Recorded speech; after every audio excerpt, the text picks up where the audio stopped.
حضرت علی رضی اللہ تعالی عنہ نے ارشاد فرمایا، مومن کے لیے ہر وہ دن عید ہے جس دن اس نے اللہ تعالیٰ کی نافرمانی نہیں کی۔ دشمن کو قابو پاؤ تو اس قابو پانے کا شکرانہ اس کو معاف کر دینا قرار دو۔ خداوند عالم کو جب اپنے کسی بندے کی اصلاح مطلوب ہوتی ہے تو اسے کم بولنے، کم کھانے اور کم سونے کا الہام فرماتا ہے۔ کسی کا ساتھ چھوڑنے سے پہلے ایک بار ضرور سوچنا کہ اب تک اس کے ساتھ کیوں تھے۔ احسان بد زبانوں کی زبان بند کر دیتا ہے۔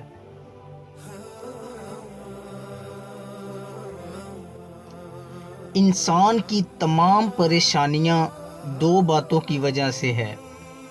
پہلی بات تقدیر سے زیادہ چاہتا ہے اور دوسری وقت سے پہلے چاہتا ہے۔ معاف کرنا سب سے زیادہ کسے زیب دیتا ہے؟ جو سزا دینے پر قادر ہو۔ انسان کو اچھی نیت پر وہ انعام ملتا ہے جو اچھے اعمال پر نہیں ملتا، کیونکہ نیت میں دکھاوا نہیں ہوتا۔ برے سلوک کا بہترین جواب اچھا سلوک، اور جہالت کا بہترین جواب خاموشی ہے۔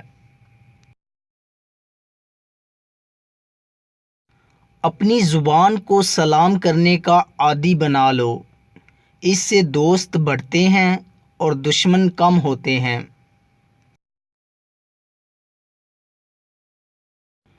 تم کسی کے ساتھ بھلائی کرو، تمہیں اس کا بدلہ برائی کی صورت میں ملے تو سمجھ لو کہ تمہاری نیکی قبول ہو گئی۔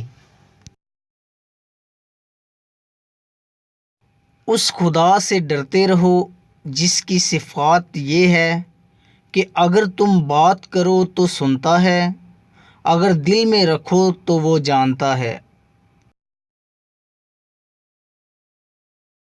بے شک دنیا اور آخرت کی مثال ایسی ہے جیسے ایک شخص کی دو بیویاں ہوں، ایک کو راضی کرتا ہے تو دوسری روٹھ جاتی ہے۔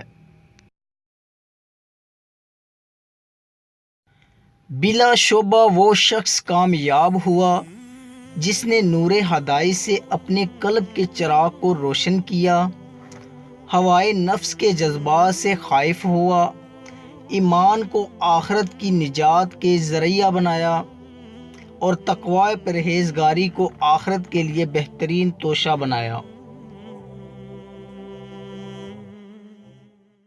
صبر کی دو صورتیں ہیں، جو ناپسند ہو اسے برداشت کرنا اور جو پسند ہو اس کا انتظار کرنا۔